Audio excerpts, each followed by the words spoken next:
First-time home sellers. You heard that right. There is a ton of information on Google and on socials to help folks know the ins and outs of buying your first home. But there's barely any information on what to do to prepare when you need to sell it. National statistics say that most homeowners prepare to sell their home within 5 to 7 years of having purchased. And of course, there are the occasional job relocations and life changes that can make that sooner. Or maybe you bought your dream home and you're sticking with it. Those are good ones. But for those of us that maybe now we have more kids or now we permanently work from home, you might be looking for some extra elbow room and have been considering selling your home. If you have kids, I have a video that will be perfect for you and will tell you exactly what to do when selling your home and still keeping all your Barbies, Nerf guns, playpen, slime in your home.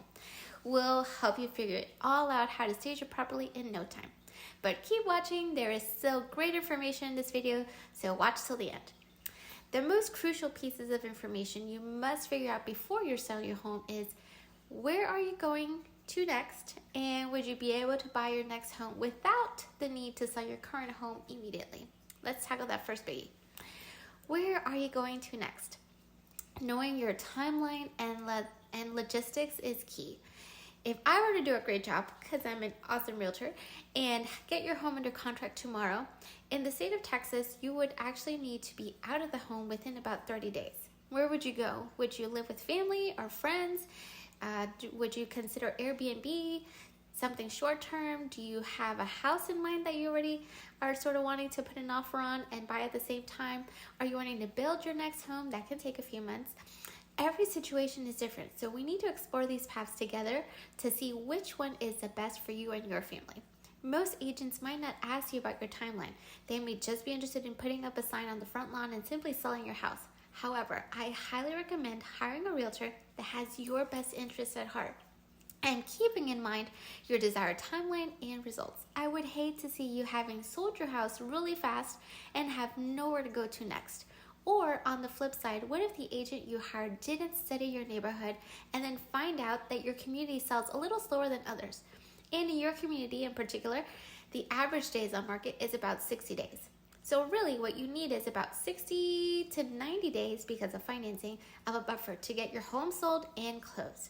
And what if that extended period just lost you that dream home you're wanting?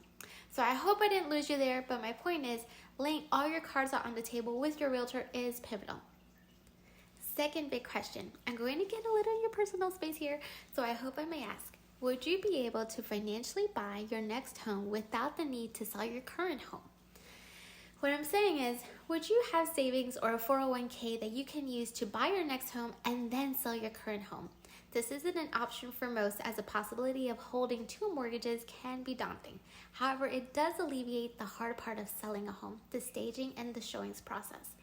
If you were to buy your next home, you can move out with ease and leave behind your current home completely empty or partially staged with some of your furniture and not have to worry about those 8 a.m. Saturday morning showings or Tuesday night 7 p.m. late night showings.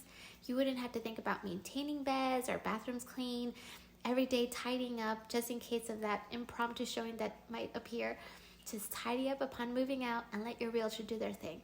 Sell it, recoup your savings once the house closes. Move on. Timeline and finances are my two big questions that I ask before selling any home. Staging and pricing come afterwards, and I hope you visit my channel to get our advice in these areas. But if your realtor isn't asking you this first, then run. Thanks for watching, and I hope you found this helpful. As always, please subscribe to stay on top of all of our latest videos. Visit our links on our channel to schedule a chat with us. Comment below with any real estate questions you may have. And if you're in the Dallas-Fort Worth area, we would love to personally serve you. Anywhere else in the US or worldwide for that matter, we have amazing realtor partners that we can interview and can vet on your behalf. So bye for now.